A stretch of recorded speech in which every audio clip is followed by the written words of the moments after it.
All right. We good? All right, ladies and gentlemen, we're going to go ahead and call the meeting to order. It's 6:04, so I want to welcome you to the January 23rd Parks and Recreation Committee meeting. And certainly appreciate everybody being here. We got a very full agenda this evening with some good information, so I'm looking forward to hearing about it. So we will start off with invocation and the Pledge of Allegiance. Mr. Debney, would you mind doing the honors? Lord, we just come to you humbly, Lord, asking that you would just help us make wise decisions. Lord, thank you for the staff, God. We just ask that you continue to bless their lives. Thank you for a county that we get to serve in. Lord, just help us to serve our constituents well. In your name we pray. Amen. Amen. I pledge allegiance to the flag of the United States of America and to the republic for which it stands, one nation, under God, indivisible, with liberty and justice for all.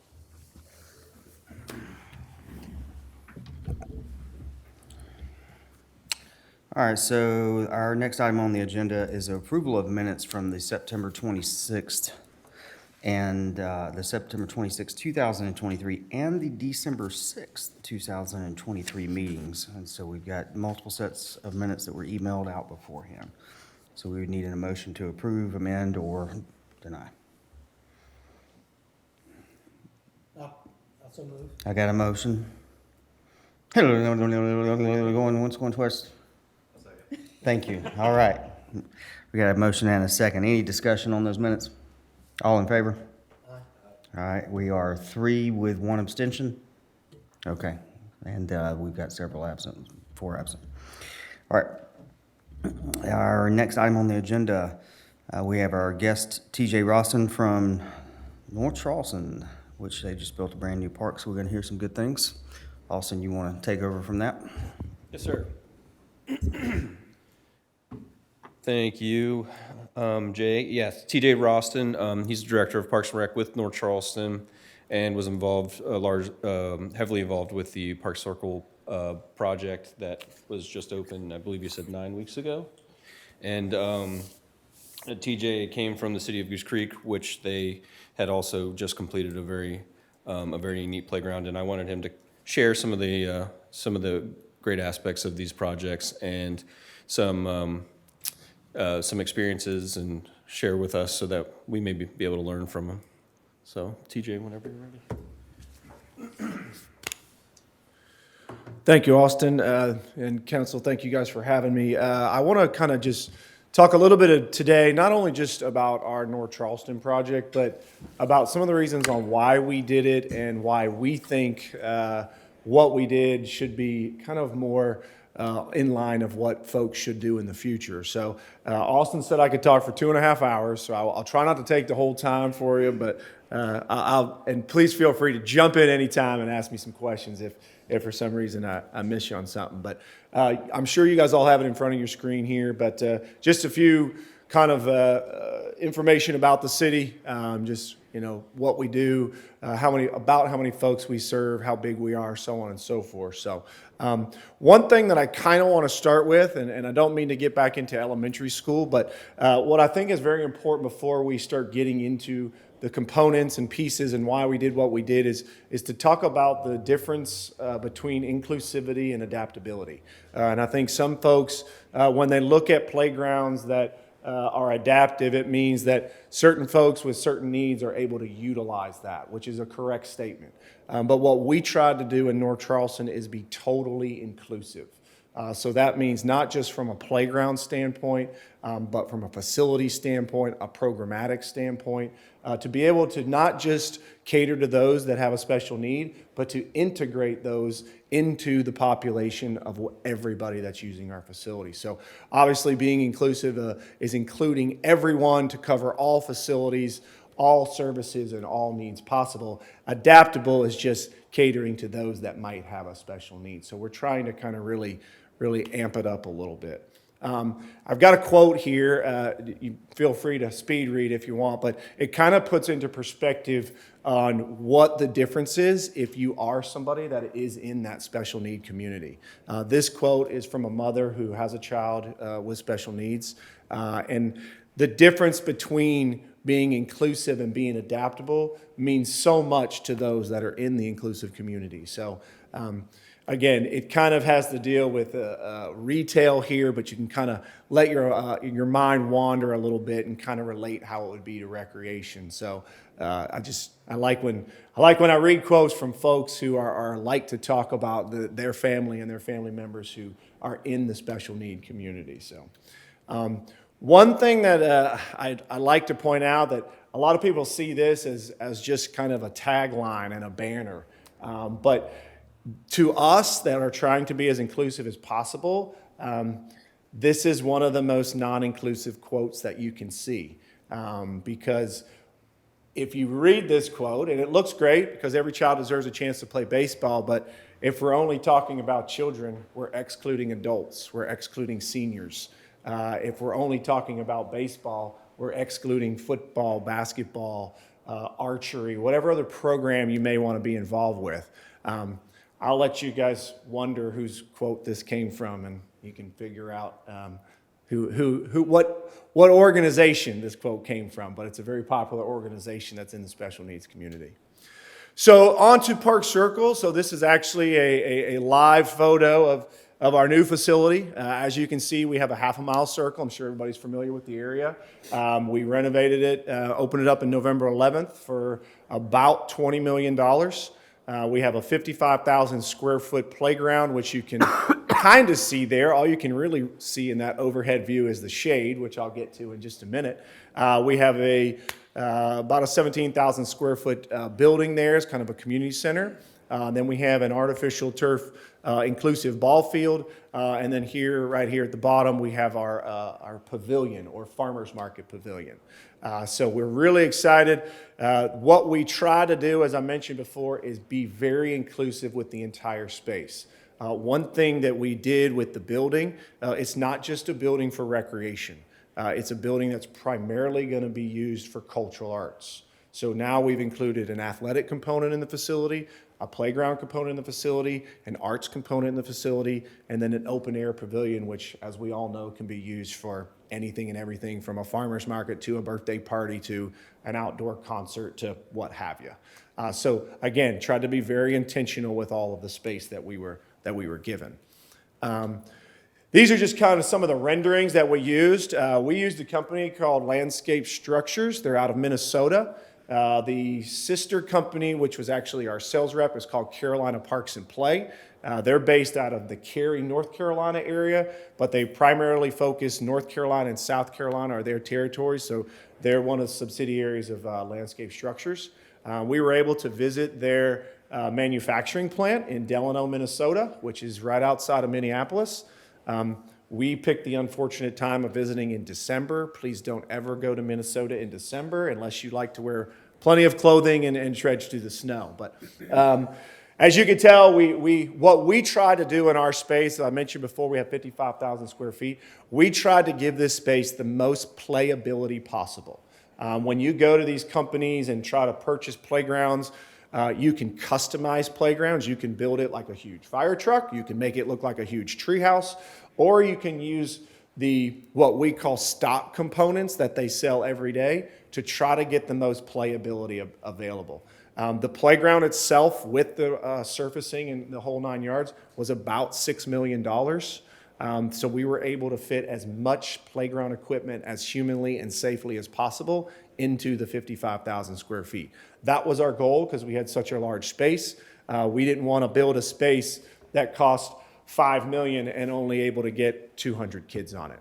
The return on our investment probably wouldn't have been very good. As you mentioned, you were out there one day and we probably had a couple thousand people. Not that it's designed for a couple thousand, but it's certainly going to happen at times. There's a lot of components here that you can see. We have a tot lot, as you can see, kind of in the top right corner. That's designed for our 2 to 5-year-olds. The main section is designed for our 5 to 12-year-olds. And then over on the left-hand side of the screen is where our Ninja Warrior course is, along with our adult equipment. Again, trying to be inclusive. How many of you have ever been to a playground before with your child or your grandchild, and you go to the playground, your kids run out of the car, they start playing, and you have nothing to do. You either are on your cell phone or you're sitting on a bench. So now we have provided things for adults to do on this playground while their children or grandchildren are enjoying themselves as well. The Ninja Warrior course is fantastic. It's eerily similar to what you see on television, except we don't have the water features underneath when you fall off the rings and whatnot. But it is very, very well used. We were very shocked at how many fitness groups have been very intrigued on using that Ninja Warrior course. Instead of going to their gym, say on a Tuesday morning, they'll come out to our playground and utilize it as their activity for the day. As I mentioned before, we have about 85% of our playground is shaded. And there's two reasons for that. The big reason that everybody understands is we live in South Carolina. It gets very warm. While they were building this project, the shade was fully completed in July. I can tell you from an experience, it is about 12 to 15 degrees cooler when you're under the shade. It's amazing. I think a lot of folks, again, you've been to a playground, you get there, you're 20 minutes in and your kids are overheating and you're like, all right, let's get back in the van and go home. Well, now you can extend your time, you can play a little more, take a little break in the shade, and then continue on playing. But the second reason, and probably the most important reason for it, is there are large components of the special need population that their medical condition is hard for them to regulate their body temperatures. So having a space for them where they can be in a shaded area so that their body temperature can be regulated normally and they don't have to go back into the car for health reasons is one of the big reasons we did it. I'll be the first to tell you the shade is very, very expensive. We probably have about $1.2 million in shade on the facility. It is very highly rated. I think it's up to 160 miles an hour for hurricane force winds, which, knock on wood, we won't have to deal with, but obviously we are in that neck of the woods. So maybe, hopefully we won't have to ever take them down, but we'll have to see what happens there. We do have, I think you can tell a little bit, kind of near the back portion, we have what looks like a figure 8 structure. That is our super netplex. It's one of only 13 in the entire world. And that piece of equipment can hold upwards of 175 kids at one time. It's a piece of equipment that's designed for your imagination. You can crawl in it, over it, under it. There's actually belt swings that almost, if you're there and there's nobody around, which is probably never going to happen at Park Circle, but if you wanted to read a book, those belt swings actually can look like a hammock. So if you're an adult that just wanted to hang out in one of those and read a book, again, trying to be as inclusive as possible. Just kind of whipping through, I've got some real photos coming here soon. One of our main features that's very highly used and very popular is our zip cruise. As you can see here, the 3 bays here to the left of the Super Netplex.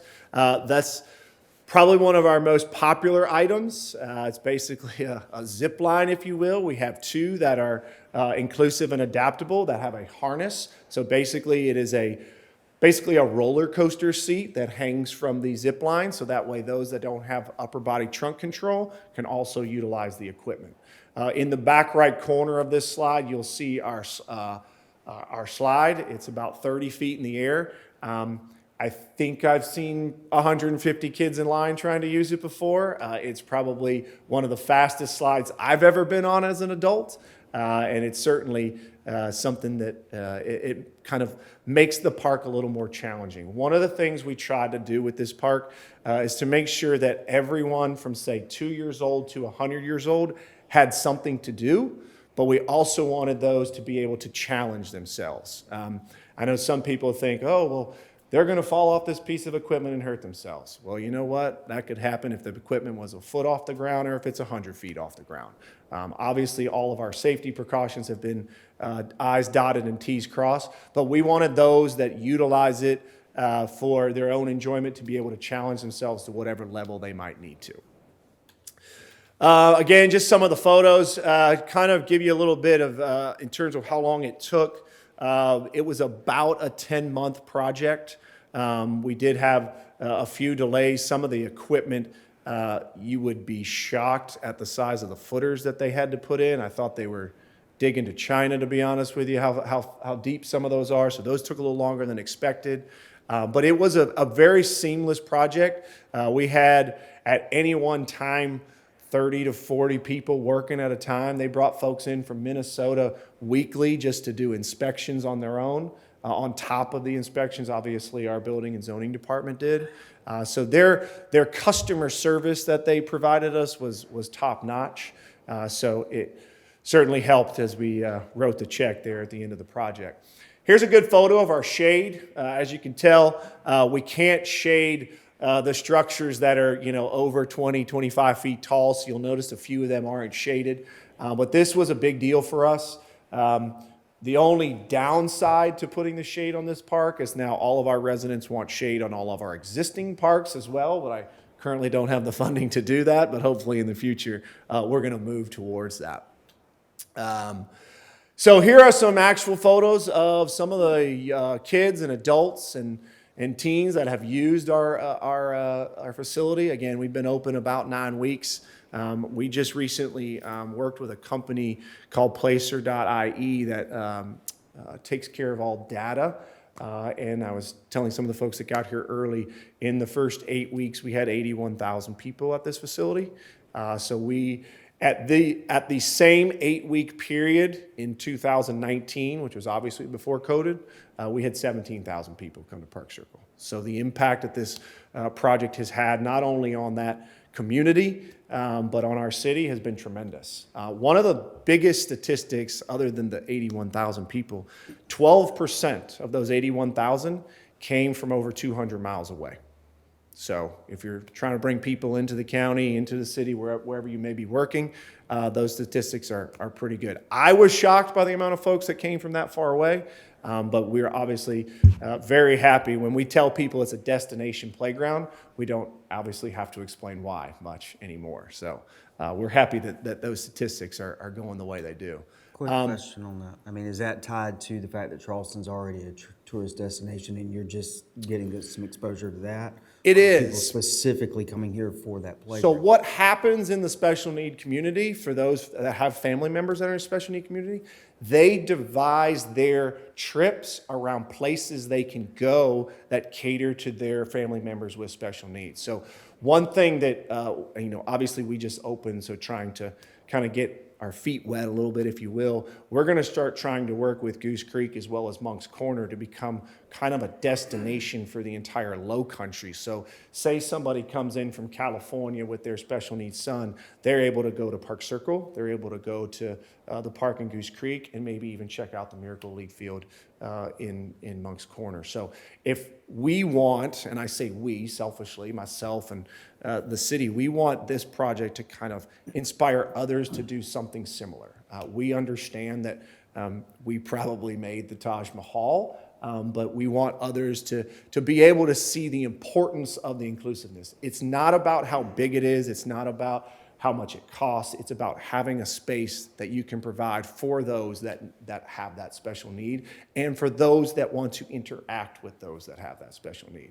You'd be really, really shocked if you just sat on a swing for an hour at Park Circle. The interaction between my daughter, who's 9 years old and is neurotypical, to helping out, somebody else's daughter who may be in a wheelchair or in a walking device or have an audio or visual issue. And it's just amazing to see how it's just the seamless interaction because of the natural accumulation to a playground. I mean, all kids love playgrounds. I mean, it's just what it is. And you'd be also shocked to see when there's that line of 30 kids waiting on the slide, those that are neurotypical are asking the special needs kids to go first. So again, trying to interact and include all those kids as one is really kind of what we've started to hit a home run on. Obviously, we have a long way to go, but it's starting to pay dividends already. So again, we have all different kinds of features on the playground, from things you jump on, climb on, run on. One of the biggest features that you maybe don't even see in this photo is the surfacing. You can see the surfacing there. Obviously, we have some actual concrete surfacing that goes through there that's not in a fall zone, but all of our surfacing is a rubberized surface it's amazing. You go on there and it's almost like you're standing on a a tight waterbed, if you will. It's got some bounce and some give to it. It's made for running, jumping, falling, climbing. It's designed for everything and anything, and it should be, because again, it's not a cheap endeavor, but it's one of the best things that you can have on a playground. It allows everyone to run freely, walk freely, crawl freely. You don't have to worry about getting back in your car and having your kid have wood chips in their shoes or sand in their shoes, or picking up those little pellets that you have on the artificial turf surfaces sometimes that kids like to put in their mouth. So none of that is involved when you have this surfacing. So it is the top of the line surfacing, but I would recommend it kind of if you're starting a project to start, quote unquote, from the ground up. It's certainly definitely something that you would not be disappointed with. We have all different types of sedentary equipment as well, audio-visual stuff. We have what we call cozy domes, which I don't know if you can see one in one of these photos, but those are designed for the autistic children, those that maybe get overstimulated too quickly. They're able to go into a space that's kind of almost like a little fort, if you will, and kind of decompress and get away from the hustle and bustle of the playground for a little bit. So one main feature that we have that unfortunately, I don't think I have it in a photo. It's actually located on your top left corner behind these folks. We have 2 wheelchair charging stations. We're one of the first playgrounds in the country to have wheelchair charging stations. I don't know how many of you have ever had to interact with an individual that has a wheelchair that needs to be charged, but we all are busy every day. How many times have we got in our car in the morning driving to work and we go, dang, we're on empty. We don't have any gas. We got to stop and get gas. Well, you have a mother who's got 3 children, 1 who's in a wheelchair, 2 are neurotypical.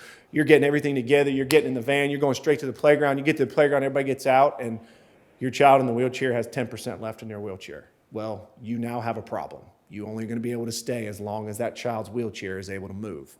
So now we have a space where you can charge your wheelchair. Now, not only do we have a space where you can charge it, we have 2 spaces, because who wants to see their child sitting in the corner by themselves charging their wheelchair with nothing to do? So now we have a space where they can charge with another person, and we also have an interactive gaming system right there, so they're not sitting in the corner by themselves waiting for their... I mean, how many times have we sat in an airport waiting for our phone to charge as we're sitting on the ground waiting for our flight to get there, right? It would be a lot cooler if there was somebody else we could play a video game with while we're trying to do that, right? So again, trying to be as inclusive as possible with everything that we did. Couple photos of our Ninja Warrior course. As you can see, we have children and adults alike that are using it. I will tell you, it is very, very challenging. I'd like to say that I completed it, but I did not. We were able to see a Ninja Warrior course in Minnesota when we went, and it was amazing to see folks using it with about 18 inches of snow on it as well. So it can be used anytime, anywhere. Another feature that I mentioned, kind of moving on to the rest of the facility, is our inclusive baseball field.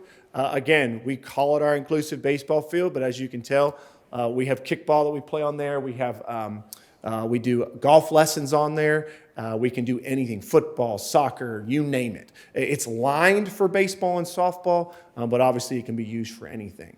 One other feature that, as you can tell behind this photo in the middle on the back there, that's our press box. It's an open air press box. It's wheelchair accessible, but it's also a dual purpose. Again, trying to be inclusive. The back side of it looks out. See that top photo, you see that half circle on the back side? So the back of our press box can actually become an outdoor stage. And then we can have a small concert in our gathering circle there in the middle of the complex.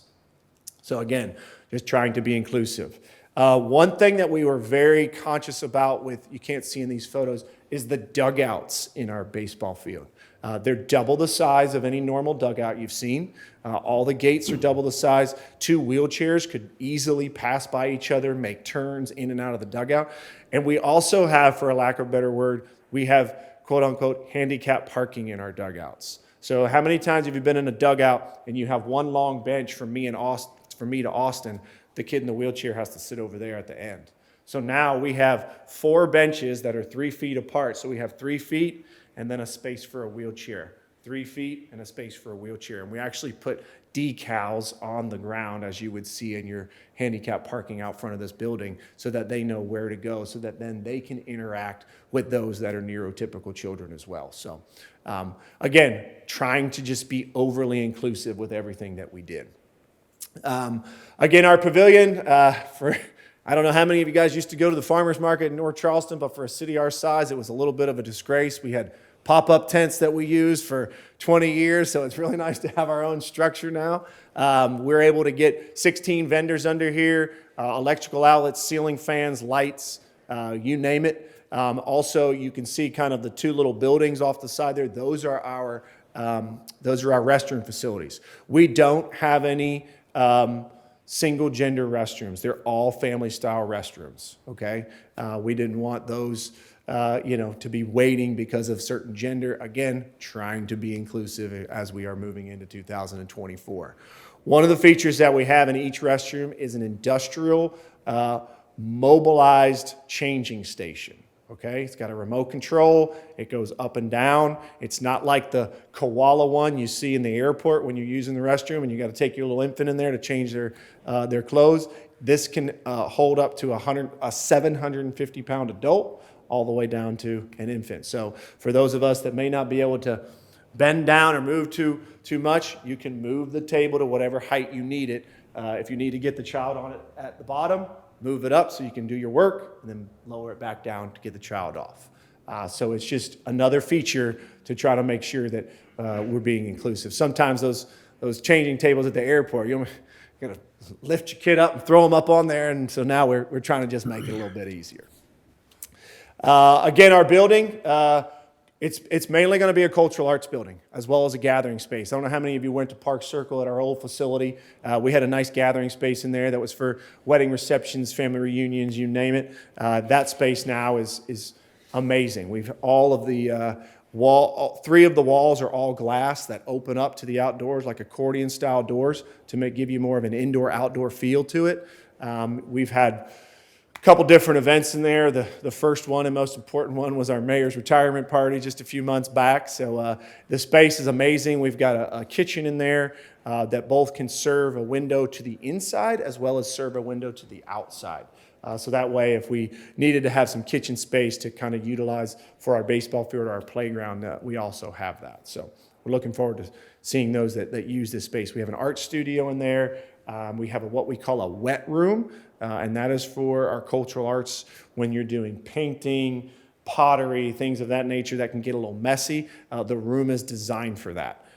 So it also has an outdoor space, so if we have an art class in there, they can go out and put their art outside, let it dry, so on and so forth. So, and just to give you a heads up, cultural arts is its separate division and department in North Charleston. The rec department doesn't run the cultural arts department, but again, trying to integrate more, not just from a community standpoint, but from interdepartment standpoint as well.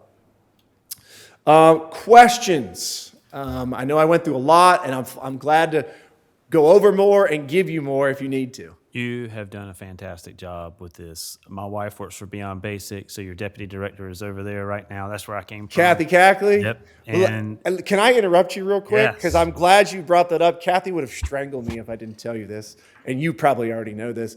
Beyond Basic is an amazing group. They are the ones that organize and do all of our vending machines in Park Circle. So it's kind of a small business for them, if you will. So we've given them a space. They've brought in the machines. They stock the machines. The machines are all designed with photos of the participants in Beyond Basic, and they keep the proceeds for those vending machines. So another way to kind of show the community that not only are we inclusive in terms of playing and programming, but we want those folks to be integrated into our system. They're also going to work in our concession stand, in our kitchen when we have things going on. So we're very much in line with Beyond Basic. So sorry to interrupt you, Jim. No, just you've done a fantastic job. They all love it. It's an amazing place to go. So we also, when we opened, we had a kind of a, I guess if you call a VIP opening on Friday, November 10th, prior to the general public opening. And we had all of our big sponsors. We had all of our contractors, city council, you name it. We had about 200 people. And we had over 60 pieces of artwork that were drawn or painted by folks from Beyond Basic and other places. And they were on sale. And 54 of those pieces were sold for, I think, over $7,000. And so what we did is we gave them kind of parameter, and as you know, Park Circle looks like kind of a little wagon wheel, and that was their parameter. Say, hey, you do this, and some of the things that came back from them were truly, truly amazing. So it's nice to be able to not just say we're inclusive, but show that we're inclusive as well. Questions, comments, anything at all? I'm happy to, like I said, Austin gave me 2.5 hours, so I got plenty of time left. I've heard nothing but good things about this park. I've been out there, it looks great. Goose Creek, y'all did great work with that. I mean, I give the mayor a hard time over there, Mayor Habib. I mean, but they every time they do something great in Goose Creek, I've been taking a screenshot and sending it to some of my friends in Somerville and like, Goose Creek's kicking your tail. and you know, it's a friendly competition because I want us to raise our game, you know, and I think that we're doing that as a community, and you guys have led the charge on some of this, so I appreciate that very much. Yeah, we're going to try to become more inclusive with everything we do. Obviously, this is a banner project that everybody gets to look at, but we think that something like this is amazing. But even in those small pocket parks that we have plenty of, I'm sure you guys have plenty of as well, to try to at least start integrating adaptive and inclusive components into that. I mean, granted, we're very fortunate to write a $20 million check for a project like this. But I mean, the playground at Goose Creek was 1.5, 2. It's feasible. I mean, we built, there's another park in Goose Creek called Veterans Park that I was a part of before I left there as well, that has inclusive and adaptable components to it. And even that was a tremendous star for the community. I mean, and then, you know, 2 years later, they built Central Creek, and it's, you know, it just kind of shows that progression. So we're really excited. You know, we're going to continue. We're also have a project at Danny Jones, which I'm sure some of you are familiar with. We're renaming it, called our North Charleston Sports Complex. But trying to focus on that inclusivity is really, really important to us. So I do have one question. Yeah. So was all the money that was donated for this park, was it just completely city funding, county funding? Did it come with federal grants? Like, how did all that work? So we had a small amount of grant funding, under $250,000. Then we raised roughly $2 million in private funding. I'm sure you guys know we have this little company called Boeing over in North Charleston, and they're very happy to work with us on some things. We also have Roper St. Francis. So one of the things that we wanted to, granted, it's great to receive a check from a private donor. It's amazing. But we want those private donors to be a part of the project. So Roper St. Francis is working on a plan now to start doing OT and PT classes out at our playground or on our ball field, so that way not only will more folks see it, but also see the variety of things that a project like this can offer. Yes, it's great for children to come swing on some swings and go on the slide and do all that, but you know, to see maybe an adult who needs OT or PT that never would have dreamed to come out to our facility now gets to come out there, do something that they must do for their own health reasons in a facility like ours. So, but most of the funding was from city funded through our TIF district. That's right there. That's how Park Circle and Danny Jones are both being funded. So I know a lot of folks don't ever read Facebook in North Charleston because everybody knows what they're talking about and we don't know what we're doing. But Don't have that problem up here.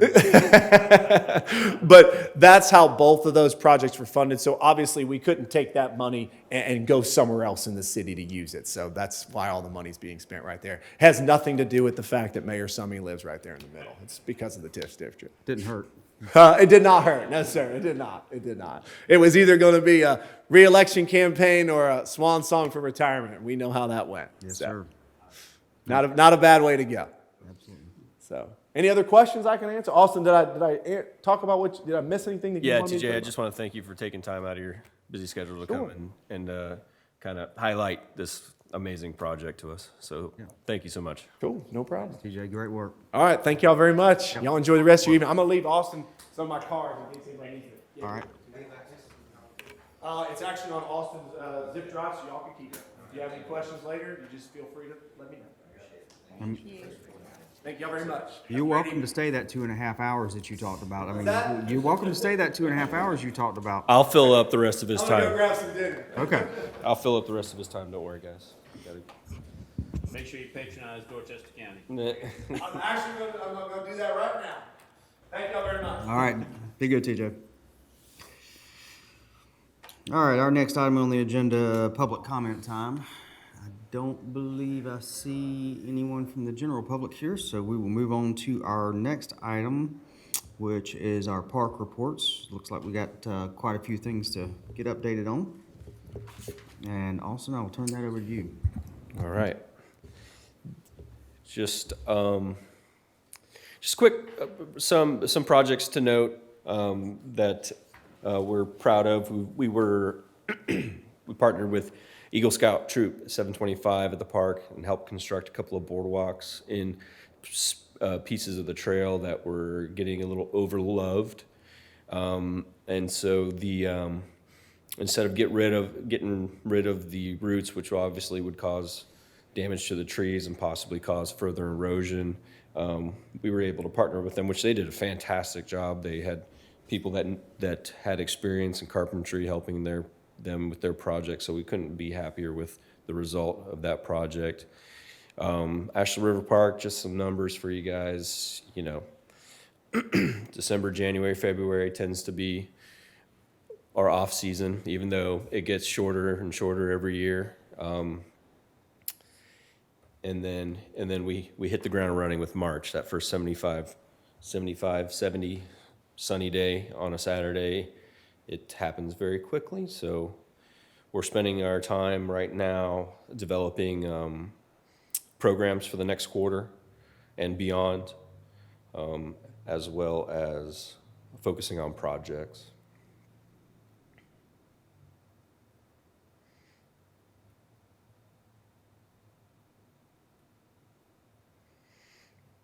And the facility rentals take a big hit this time of year, obviously, because of the weather.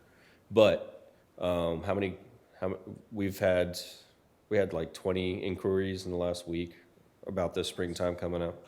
So people are seeing spring around the corner. So the dates are filling up very, very quickly.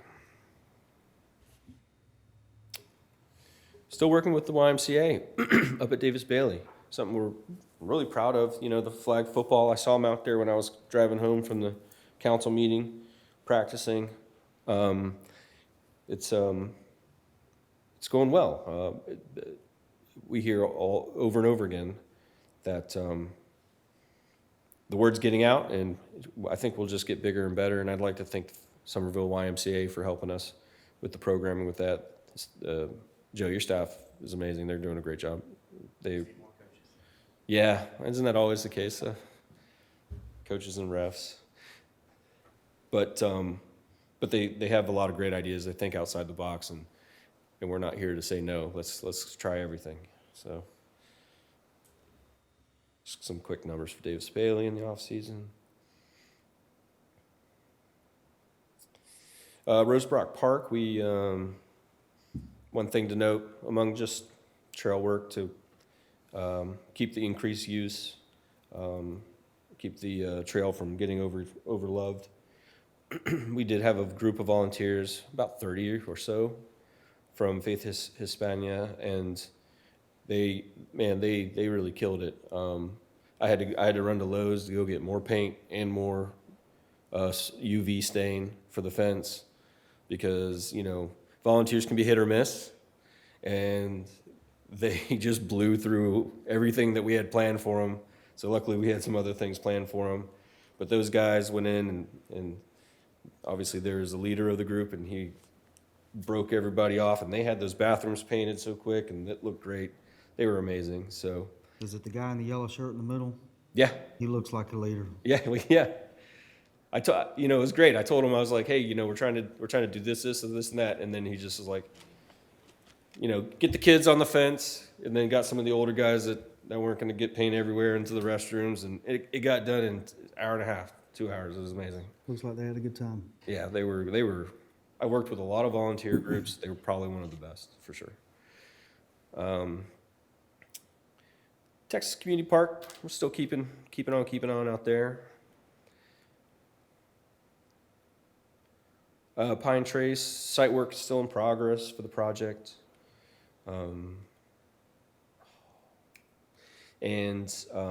working on the RFP for the playground, being reviewed and ranked.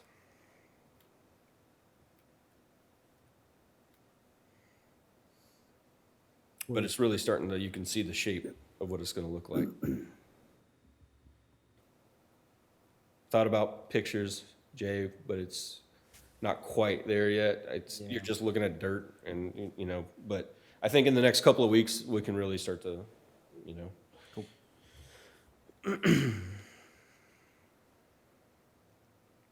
So we heard some of the comments and revisions. So we have staff is working with Stantec for that.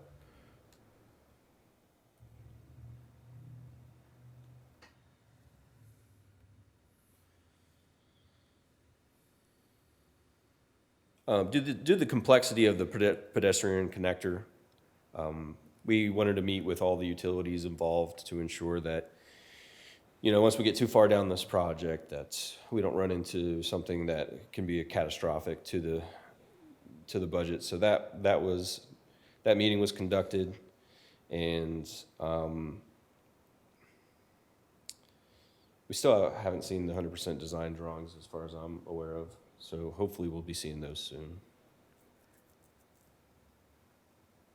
And so right now, that connector, what we're working on, the current scope, is really just gonna be connecting the Ashley River Park with future Ashley River Park expansion property and the library, which is on the other side of the road. But we are not, as part of this scope, including a connection bridge across the river to Rosebrook Park. No, sir. But we are gonna be looking at that in the future. Yeah. As a separate project.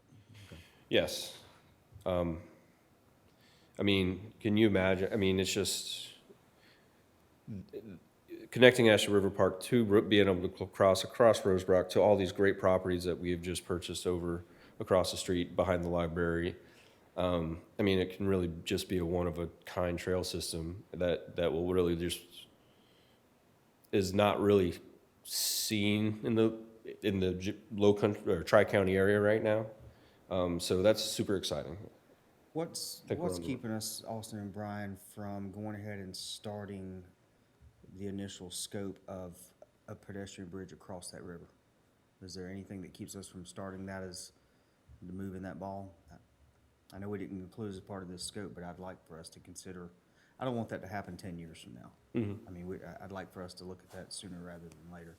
But that also may be something that comes into play because it is pedestrian related and transportation related, it may be something that comes into play from transportation funds, possibly, so maybe that's out of our scope to some degree. I think we can check with staff or Jason Carrer on that. Mm-hmm.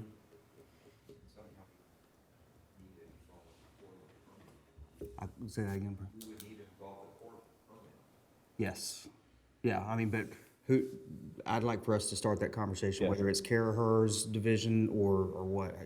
Let's at least start seeing, what that's gonna look like, what kind of scope and costs and funding sources. So I have a meeting secured with Mr. Ward at the end of the first week of February, so that we can get clear direction, so we're not spinning our tires or anything about the direction that we what are intended on going for this, not only the properties, Limehouse properties across Bacon's Bridge, but for the bridge connection to Rosebrook as well. Okay.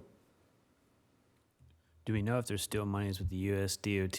Because there was some grant funding that could get some trails a couple years ago.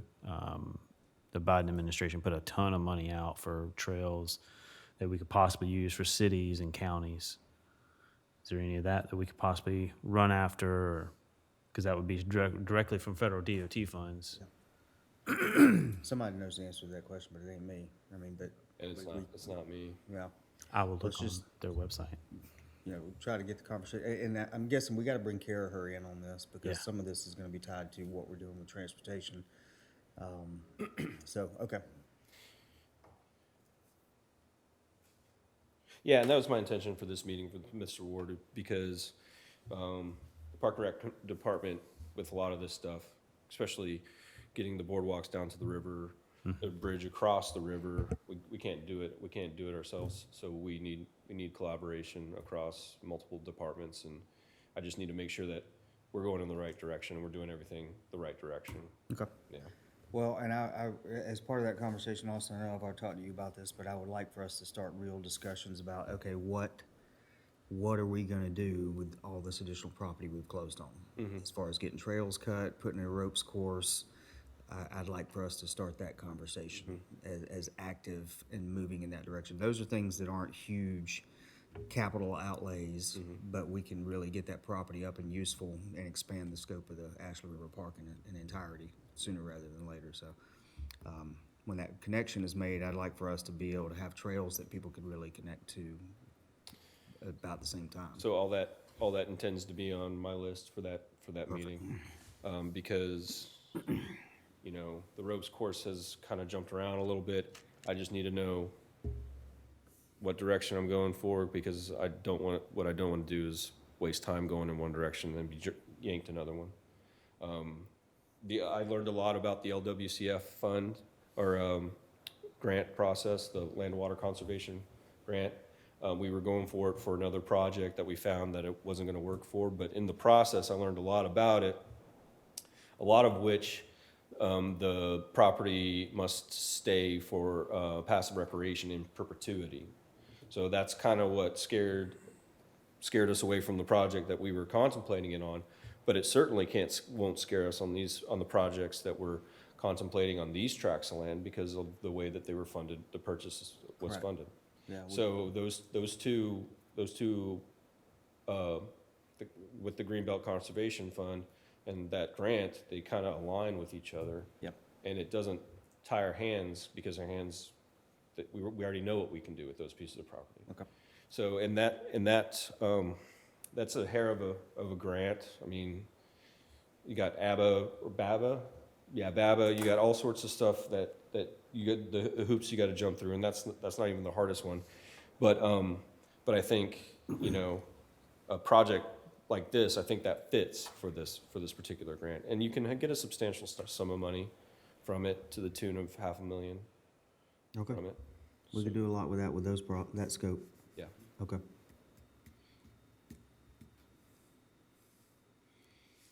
Phase 2 is all complete. We have a couple of just little punch list items, but we wanted to open it up to the public, nothing that caused any safety issues or any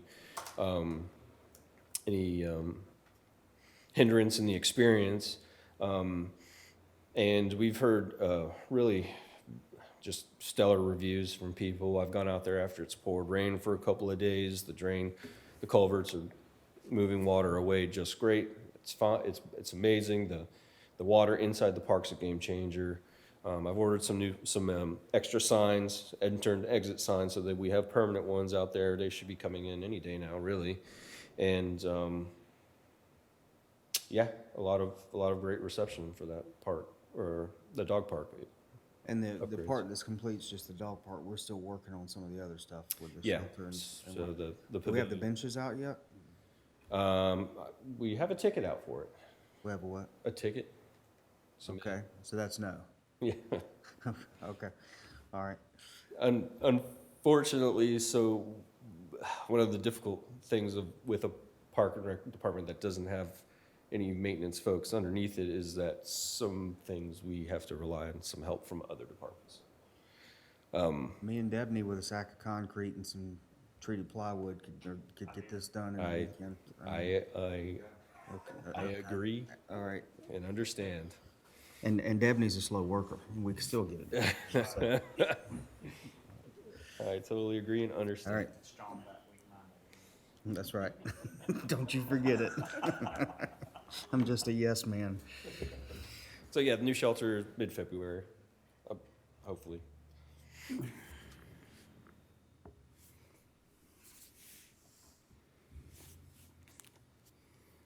Oak Brook Sports Complex, not a whole lot. I don't know, Joe, if you have anything. We're just waiting on DHEC permitting, deeds over to the county. Just waiting on them. Waiting on it. Waiting on who? D-Hick? Do we need to call somebody? Jason and Daniel are on top of it. They're trying to do some things like similarly to what was done with the North Charleston Library to move it along as quickly as possible. So Okay. hopefully we'll have some sort of announcement in spring. All right. Does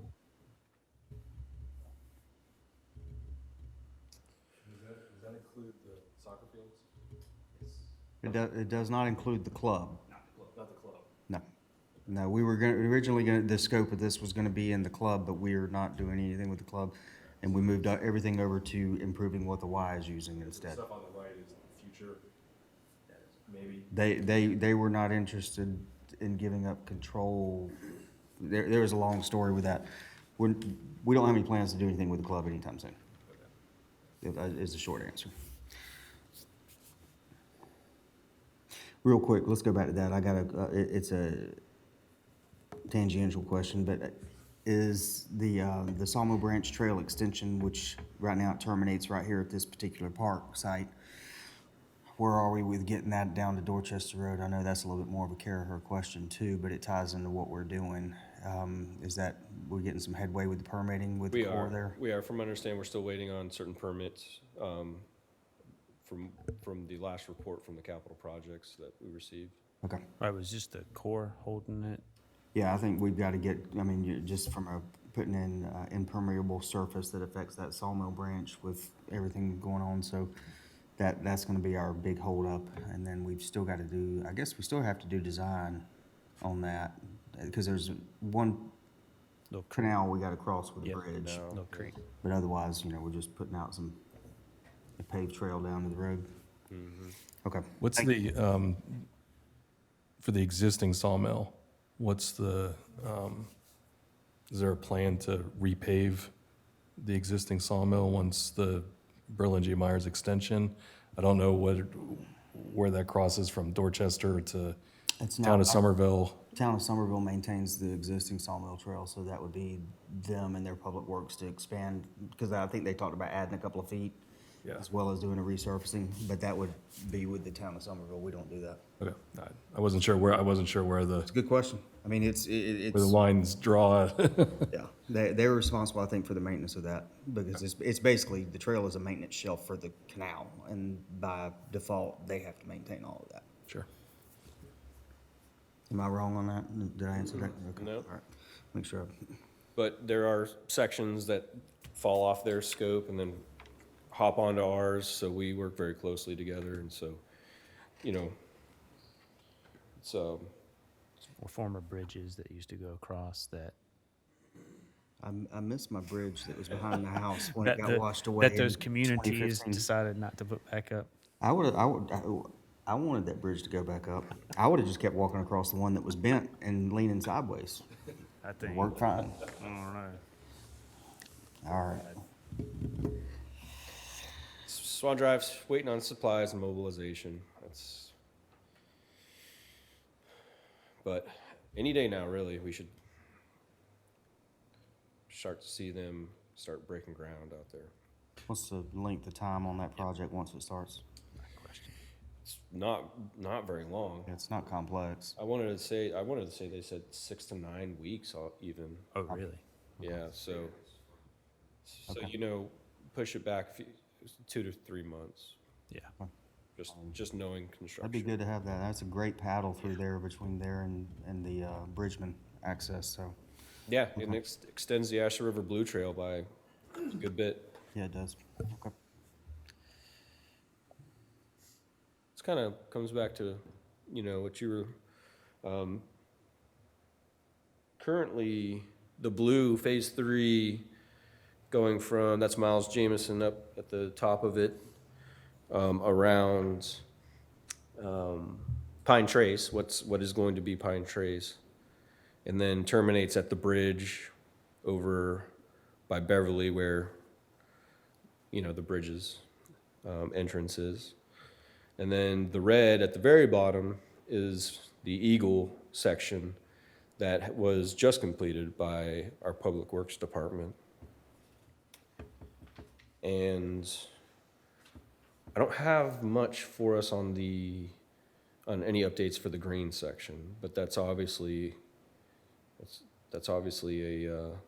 a connecting point that needs to.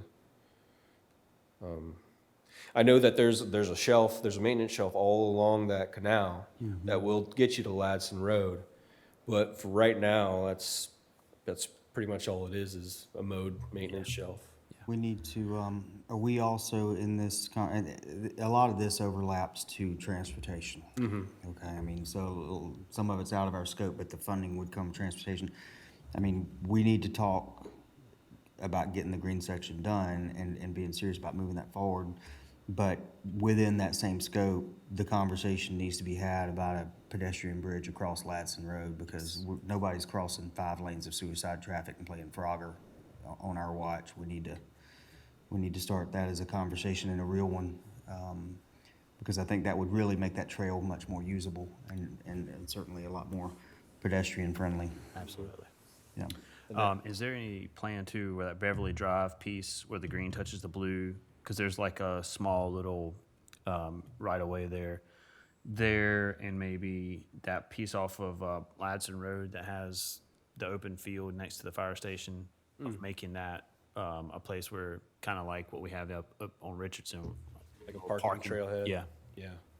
Or even where that Beverly Drive piece cuts across to over Trolley to connect with Sawmill.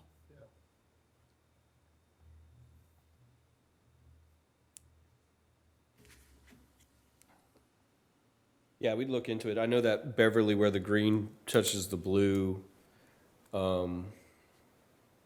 not sure how much space is there. Yeah. Because you have that bridge that has the side barriers over it, and you can see the trail where people go around it and then cross the street and then start back over. That might be an opportunity for, where people park at Pine Trace to go take that run. And It absolutely is Yes. a huge opportunity for that. yeah, tag Parlor Drive and then run back, It can be amazing. if we could figure out the Ladson thing. And that would be something we would certainly have to engage, obviously, Public Works with.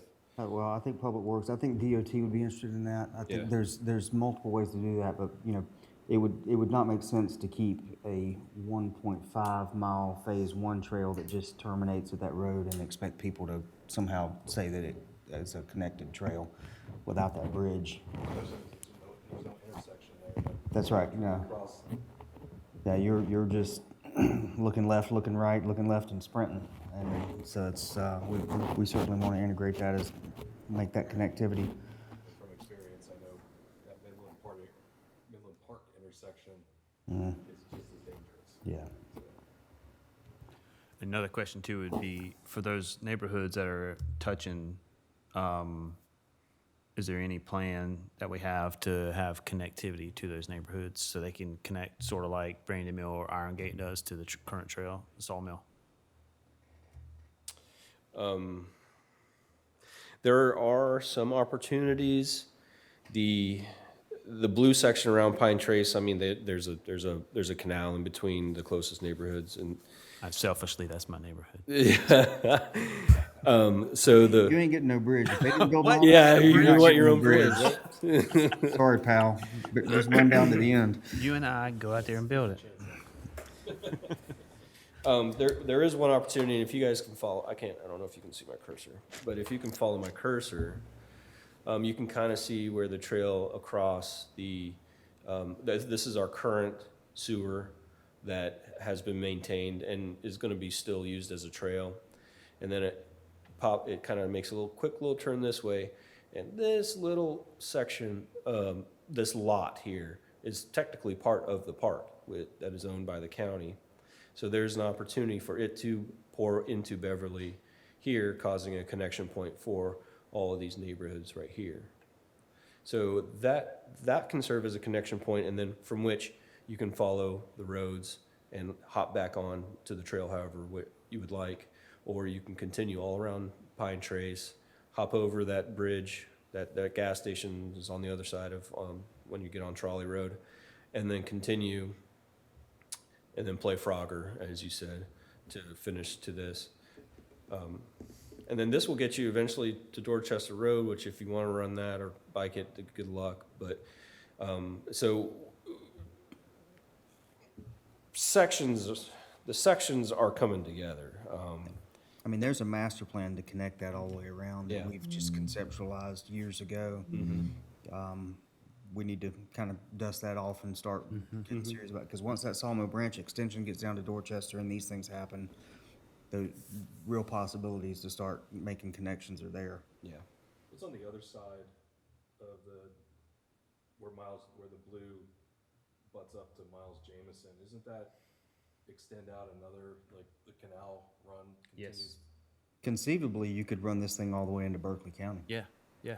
I mean, we could go further than that, than Miles Jamison Road, without a doubt. I mean, I think John Mott had come up with some conceptual designs on something like that ran it past Cahagan and ran things over to Berkeley County side.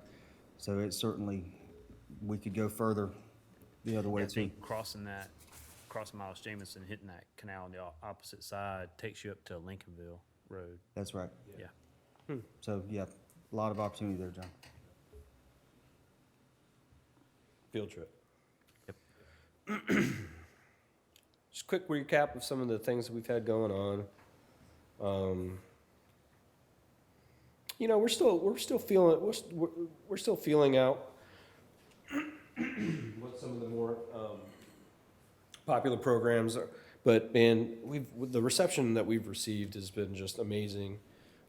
We do have a fantastic part-time worker, Reeves, who has a master's in natural education and is great with groups and kids, and her interpretive skills are amazing, and she's been helping Pam put on a lot of these great programs that not only are fun for the kids, but it has a teaching aspect to it. You know, we've become real popular with the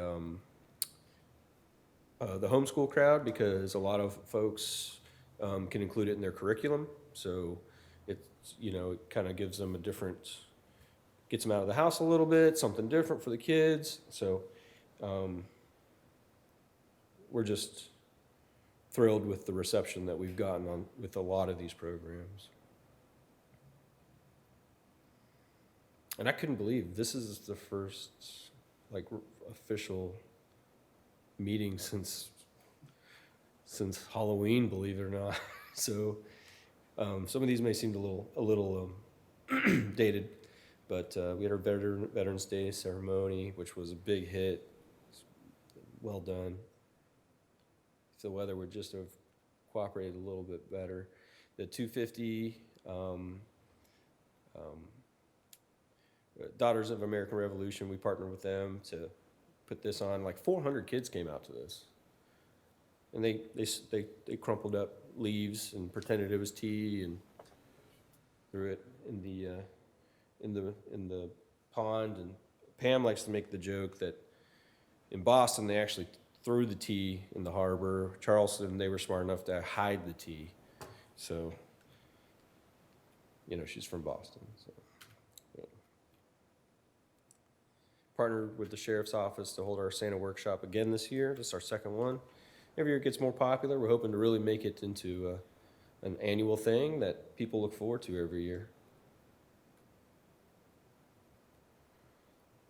And some December things. I'm not going to read through all of them. And the Splash into Safety program is just garnered all sorts of attention from other departments throughout the state, and we get reached out to by them all the time, and we're just honored that, you know, we've received the Healthy Heroes Award. I actually just this afternoon saw that we received the Association of Counties Safety Award.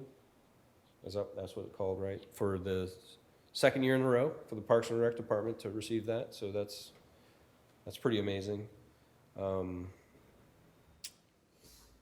we were involved with helping with the Blackwater Boogie out there. And here's some upcoming events that we have planned. We're still trying to find our footing with Davis Bailey, to be honest. That gets people out. You know, we've tried all sorts of stuff, so we're still working. We're still working to see what the population out there wants to see. But having Pine Trace is going to be great to be able to just spread our wings a little bit more. Everything happens at Ashley River right now, and so it's nice to have a whole different park.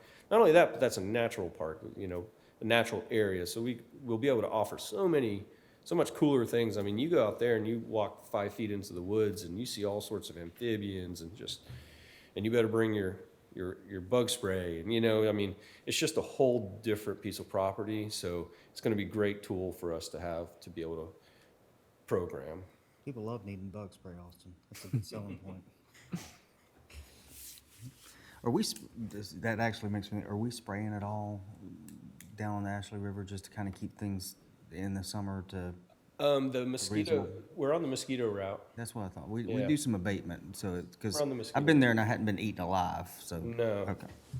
No, but I have almost been carried off at Pine Trace. Uh-huh. Which is, my thought is we probably need to consider how that, Sure. we would address that. Yeah. So, okay. And that is it. Any questions? Y'all got questions? Well, one of the things, I'm part of a mentoring group that goes into elementary and middle schools within DD2. I mean, I think as a way to help promote some of the activities, would you be interested in maybe coming to several of the schools to talk to the kids? I mean, it's a fixed, you have attention for, 30, 45 minutes. Absolutely. Absolutely. In fact, I don't say no to any teacher that reaches out to me. I was out at Flower Town last week with Amy, actually speaking to the robotics team. So whenever they have us, that's part of our job, is to spread knowledge of what we do. It's amazing how many people don't know that these parks exist, or that, people grow more and more detached. So it's our job to show us what we do,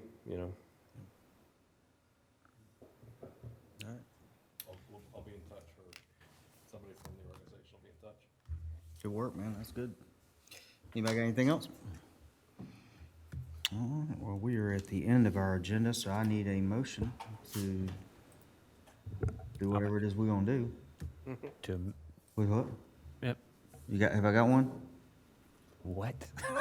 Waiting on a motion. Yeah. Make the motion. Second. What you making a motion for? To adjourn. Oh, okay, thank you. All right. Just wanna make sure. I got a second? Yeah. All in favor? Aye. We are unanimous. Thank you, ladies and gentlemen, for being here. Appreciate everybody's hard work. Lots of good stuff.